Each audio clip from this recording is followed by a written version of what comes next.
to another buddy chat. Today I am joined by quite an old buddy, actually. I've been chatting with Ross for a while. Ross Wintle, nice to have you on. How are you? Hi, yeah, good to be here in my office on a Monday morning. Yeah, settling in and seeing what the week ahead holds. So for those that don't know who you are, what do you do? So I tout myself as a software developer, but mostly I'm building websites for people in the charity sector predominantly, but I do some other things as well. But I'm a bit of an all-rounder, so I do building websites, but I love dealing with data and APIs and integrating stuff together. I've come to know quite a lot about GDPR, so quite a lot of people will ask me about privacy and security and hosting and sort of all the other technical aspects around building a website that aren't necessarily just building a website. So yeah, quite a broad range of experience. I worked in safety critical software development. So there's software of mine flying around on aircraft above your head sometimes. Wow, I did not know that. That's really cool. Yep, that was my first job out of university.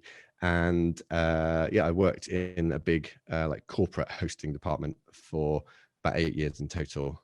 So lots of sort of hosting and server-side experience as well. So pretty high-tech person, I guess, pretty geeky. But I love working with people and helping them solve their problems too. Which is why you're always my go-to. Help me, Ross, I'm stuck. Great. Good to know. Today we're going to have a chat about something that a lot of people might not think about, which is carbon emissions and digital activity. Yep. And it's quite close to my heart, and I know it's close to yours.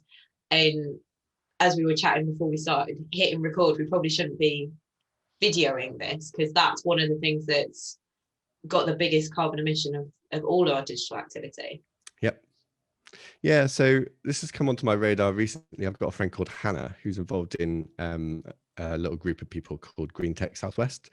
I was involved a little bit in it before that, but Hannah's really been putting forward a lot of stuff to do with the green side of digital, the carbon emissions of digital. And I want to start by just saying that quite a lot of this stuff is sort of challenging the ways that we might do things. I'm a really pragmatic person. I understand that there are certain marketing activities and fundraising activities and campaigning activities that will need us to do things in a particular way. And kind of what I'm hoping this conversation will do is encourage people to ask questions that maybe they hadn't thought to ask, maybe they didn't know they could ask, or maybe they just didn't realize that there is a carbon impact to doing digital stuff on the internet. And so figuring out what some of those things are, and hoping people will start to say, do we need to do that? Can we do that a different way? Yeah, and I suppose that's kind of what Blue Planet did for plastics, isn't it? And I'm not saying that this isn't going to be anywhere near the reach of Blue Planet and will have that impact, but it's definitely something that we need to start having a conversation about. Sure. So I don't know, maybe we just start with an example. So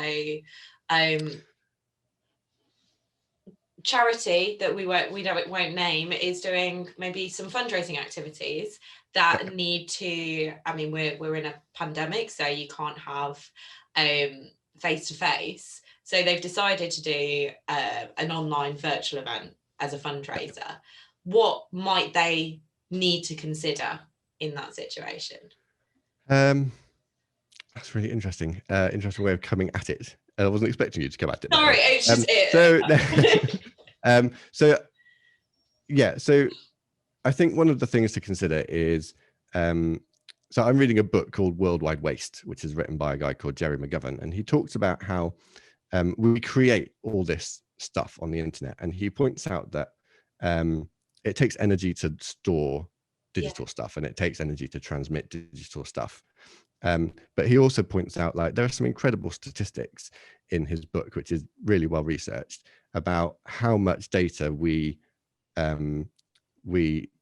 store and how much of it we revisit. So let me just see, I've got some of his stats listed up. So he says around 90% of data is never accessed 3 months after it is first stored, and 80% of all digital data is never accessed or used again after it is stored at all. So he's saying if we store 10 bits of information, 8 of them are never accessed after we stored them, and 9 of them are only ever accessed within the first 3 months, and then after that first 3 months they're not accessed again. So questions you might want to ask for your online event might be, well, do we need to run it with video? Is there some other, is this like, probably for an online fundraising event you probably do, so that's a kind of compromise or trade-off that you would need to make. But you might then think, well, how long is this event going to be relevant for? So we're going to run this video event. That means we're storing and transmitting video. We're going to put it on YouTube for people to watch afterwards. And then it's just going to be on YouTube forever.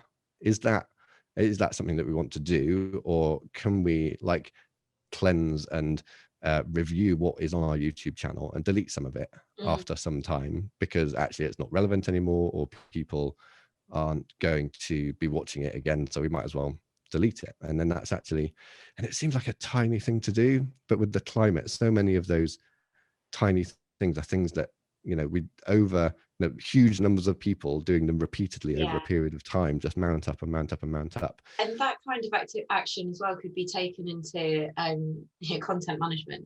How many organizations produce at least one piece of news for their website or a new page, and all of that is adding to the data warehouse that your website calls on every time someone types in that URL, and that then adds to the power that is necessary to keep that storage going.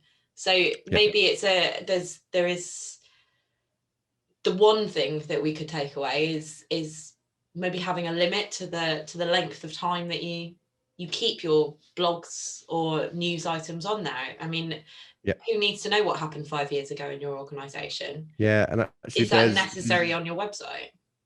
And there's some other studies that he's done where he's looked at organizations who have huge libraries of content, and they employ, I think in one case the organization was employing like 40 content managers to keep this stuff up to date. And just huge amounts of effort goes into producing and having this stuff around. And he said, why don't you just go in and look through, just get a big list of all your articles and look through and get rid of all the ones you don't need anymore or that are out of date or not relevant. And they actually trimmed it back such that their website was easier to use because there was far less content on it. People could find what they needed more easily. And so there's not just environmental reasons to cut back on your digital archives of stuff, but there's maybe good organizational reasons too, usability reasons too. It can help in all sorts of ways. So and I suppose also if you're keeping stuff that's out of date, you've also got the risk of people finding that on Google and especially if it's like support information, that support information might be out of date. If you look at benefits and the benefit system, that has changed quite ridiculously dramatically in 10 years.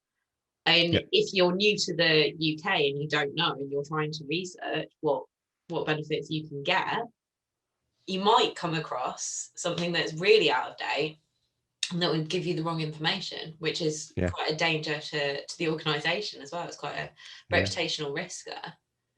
Yeah, exactly.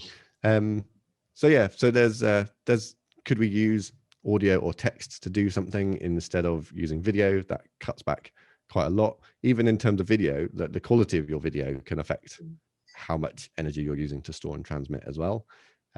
And these things all scale up, particularly if you've got a big audience, a large number of people doing something. So again, let me find some stats about so here we go, talking about small things scaling up. It's estimated that if everyone sent one less thank you email, there would be 16 tons less carbon emitted from the UK every year. I know some community fundraisers that wouldn't be happy with that. I know, and this is where there's trade-offs and things, but maybe in our interactions, after this call, we're going to have an exchange where you say thanks for being on the call today, and I reply to say that's fine, it was great, and all of that. It's and I'm not saying don't be pleasant or kind to people. I think that's really important. But the stats on how these things mount up can do that. So there's a thing about what else have we got here? If you move from 4K resolution on a video to an 8K one, That doesn't double the file size, it trebles it. So Wow. I'm not saying that everyone's going to do 4K or 8K video, but those things just mount up. Globally, this is really interesting. Globally, PC gamers use about 75 billion kilowatt hours of electricity a year, and that's equivalent to the output of 25 electric power plants. So That's insanity. I know, it's crazy. And then you've got things like Bitcoin. So a while ago, there was all the Bitcoin, and that Yeah. still goes on. You know, Bitcoin takes up a huge amount of electricity because of the stuff you need to do to mine it.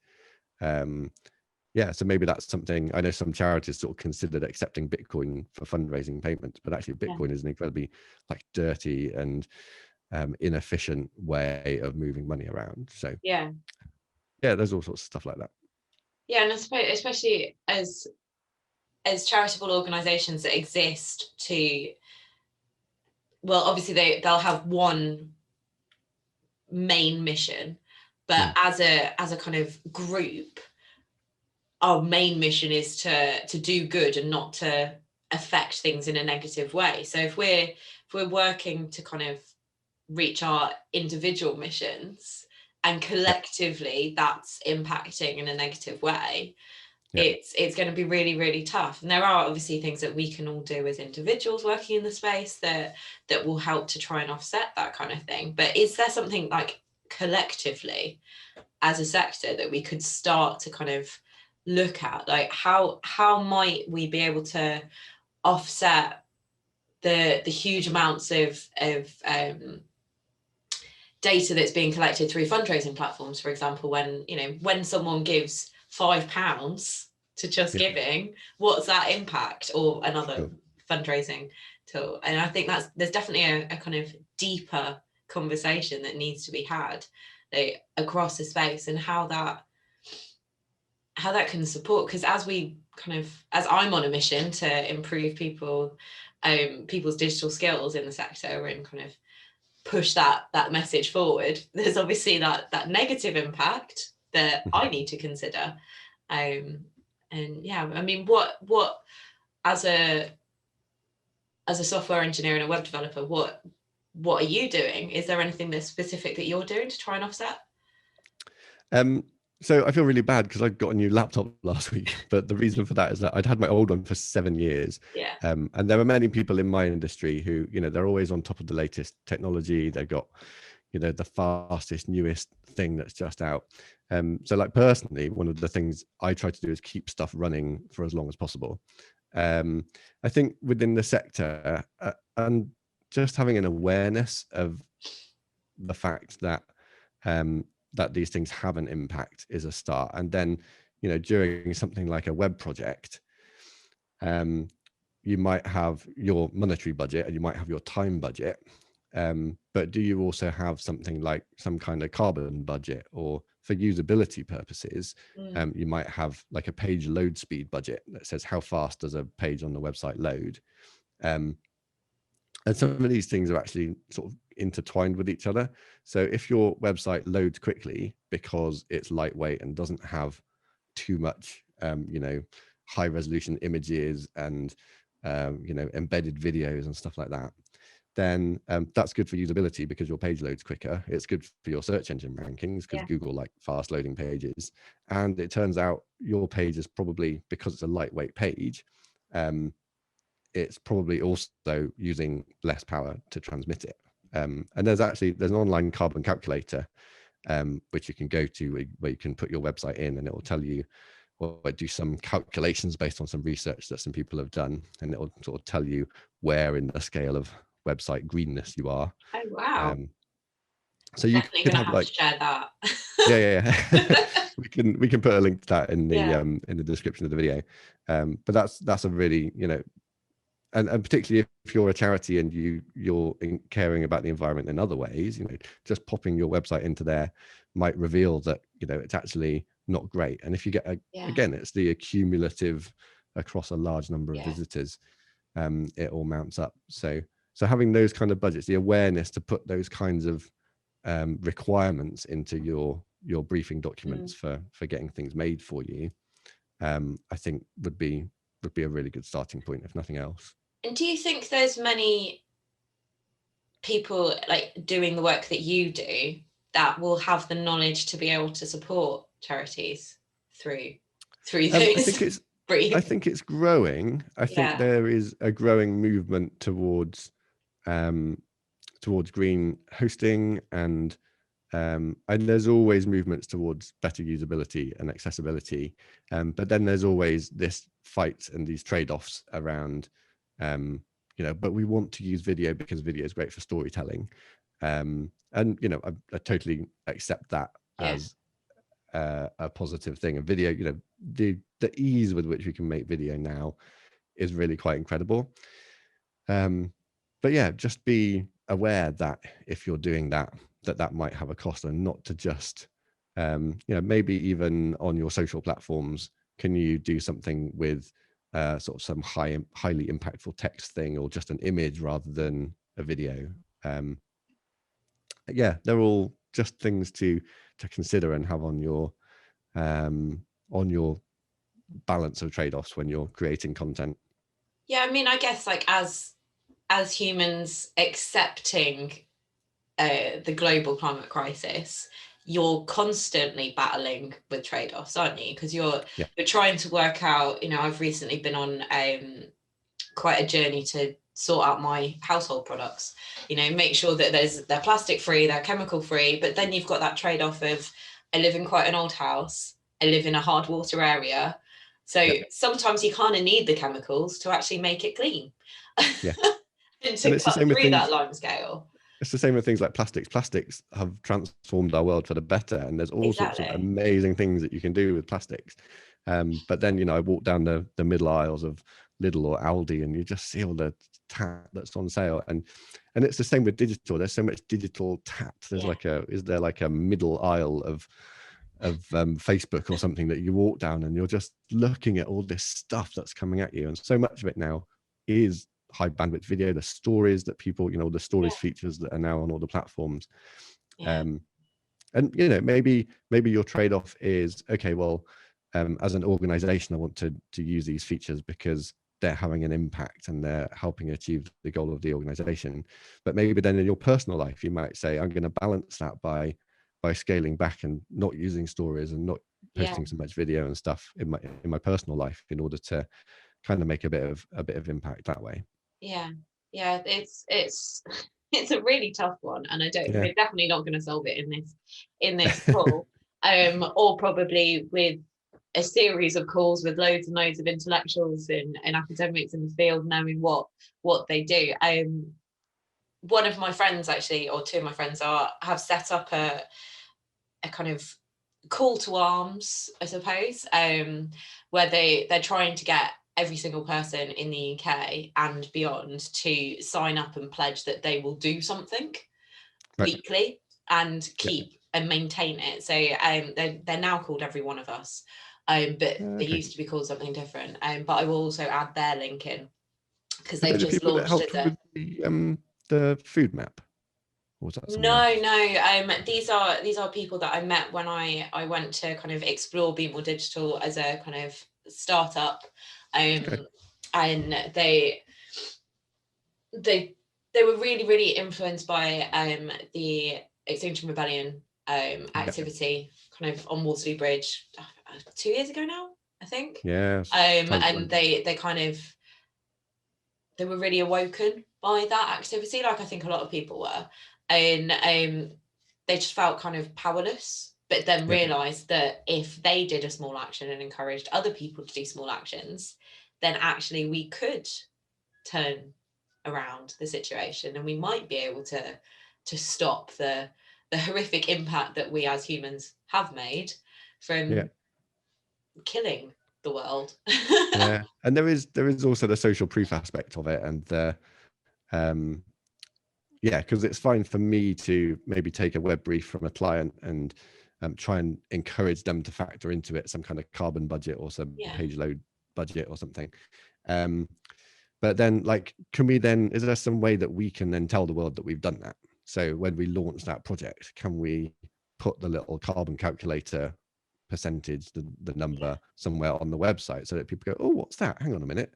Loading this website uses energy, and actually I can reduce that energy and I can make that energy use renewable energy instead, and might that then encourage other people to ask those same questions? Or, you know, if we're doing a press release about a website launch, can we include the fact that this was in a part of the project, so that other people read that and go, oh, that should be in my project as well? So I think, you know, and like normally I wouldn't kind of advocate for that kind of thing. Like quite often I feel like people do the right thing because they want to be seen to do the right thing, especially kind of in our current environment where everyone's very, very stressed and stretched. And I wouldn't normally advocate for kind of highlighting that you've worked really hard to do that. You know, you're doing it because you fundamentally believe it's the right thing to do. But there are some instances where you need to tell people because you need to raise awareness of why you've done that as well. And there's definitely a few instances that I've seen recently where I'm like, you didn't need to share that. You didn't need to you didn't need to tell people that you've done that, because really you probably should have just done it anyway. And hopefully things like carbon offsetting and reviewing how you build a website in the future will be one of those things that you just do. I think so. I'd really wanted, I think pointing out the impact of something is quite a useful thing to do. I wish my car had a feature whereby whenever I sat in my car and turned it on, it asked me where I was going, and it would say, you know, if you drive this car to that place, then it's going to emit this much carbon, or it's going to, even like using finance, just say it's going to cost you £1.30 to drive to that place, but maybe you could use your bike instead. And that just makes you then ask the question. And so maybe we need to just be thinking when we produce a piece of content, or, you know, if we're commissioning a piece of content or putting a content plan together for a campaign, do we need to be having that question in our minds, like, what's the impact of making this on usability, on the planet in terms of its emissions? Or what are the other questions that we need to ask as we're doing that? Which will definitely help you make those decisions that, you know, maybe the agency that you're working with on this major campaign is suggesting a microsite would be best to be built to push things forward. Is that really necessary? Do you want another website? Do you want to put another website in the ether that's just going to be there and never looked at after once the campaign's ended? Or if you do need to do that, what is the plan to shut that website down? So actually encouraging people to look at the whole life cycle of the thing as well. That's a really great point, actually, is that so many of the projects, particularly for small charities that I do, we want to build a website, but then I have to do a lot of encouraging them to say, okay, what are you going to do with it once you've made it? And encouraging them to look at you know, seasonality of stuff. So do you run a campaign, or are you doing a membership drive or something? And getting them to think, you know, this isn't just a one-off thing that we're doing. It has a lifespan and an ongoing impact on your organization and on the world around it. So that's a really good point to make, actually, the life cycle cost. I mean, it's one for users as well. You know, if you're looking for your organization and maybe the agency you were working with has put like a lot of effort into the SEO of that microsite, that then means that users searching for your help might not be able to find that at the top of search. They might find the campaign that was a fundraising campaign, and that might not be properly linked into your main website. And there's loads and loads of implications about that mean you should be thinking about the life cycle of anything you produce, really. There's also a cost to building something. So with physical objects, again, the World Wide Waste book has loads of statistics about at what point do you kind of recoup the energy that got put into making a device. So the classic example is World Wide Waste is an ebook. So he says you're reading this on something, and if you're reading it on an e-reader, then you need to own your e-reader for something like 6 years and read this many books on it before it's actually more or better for the environment than just buying the books and having them delivered to your house, or where, you know, however you get your books. So there's a cost to making things as well. And, you know, one other thing that comes up is apps. So people who want to create native apps for mobile devices, And he repeats some of the statistics from elsewhere around how many of these apps get used on a long-term basis. And apps are great, they're really cool. You can have a great launch, and it's really exciting, and it's people love them. But most apps, the vast majority of apps, people will install and again not use after a couple of weeks of having them installed. And not only are you then storing the app, distributing updates to the app potentially if you're making them, but there's also all the effort that you put into making the app in the first place, and all the time, money, electrical energy, and carbon emissions of doing that as well. So there's that side of things. And I suppose when it comes to apps, there's a quite a simple question that you can ask, which is, does the technology necessitate the need for a download to be made? Like, does that information need to be delivered to the device that's receiving it in a way that's like a package so that it can run quickly? Or can it be something that we can put on our website and can be a web-based application and can be used on whatever device that is web enabled? And I think there is definitely a movement towards that now, because I mean, look at the track and trace that we had this year, and the iPhone version was rolled out, and there was loads and loads of people who weren't able to access it because they didn't have the right phone, and their phone was too old, so they didn't have the right operating system. And obviously in that instance, it needed to rely on something that was on the device to Bluetooth, so a web application wasn't possible. But it did highlight that if you produce an app for any device, there is so much kind of offset that you need to make in terms of, well, if I'm trying to make something that's helpful to people who are maybe in on benefits and have it maybe using food banks, for example, they're not necessarily going to have the newest version of Apple's operating system or Google. They'll probably have a device that's a hand-me-down, or that they've managed to get their hands on 10 years ago, and that app might not be usable on that device. And we're seeing that with the schools thing as well, and school years being isolated, and families that don't have the technology to enable them to effectively do the homeschooling. So I think that's another place where recently that's been a big issue. And again, in terms of the content that we create, that's another factor where it's not just carbon emissions, but and usability and speed. It's who actually is able to effectively consume this content. So there's lots of questions, and they do all tie together, even down to kind of using analytics platforms. So there was a story, I got the story about the guy who so there's a guy who owns a WordPress plugin, and I got his statistics. So he owns a WordPress plugin that is on 2 million WordPress websites, and he decided to go on a mission to try and make his plugin as small as possible in terms of information that got transferred.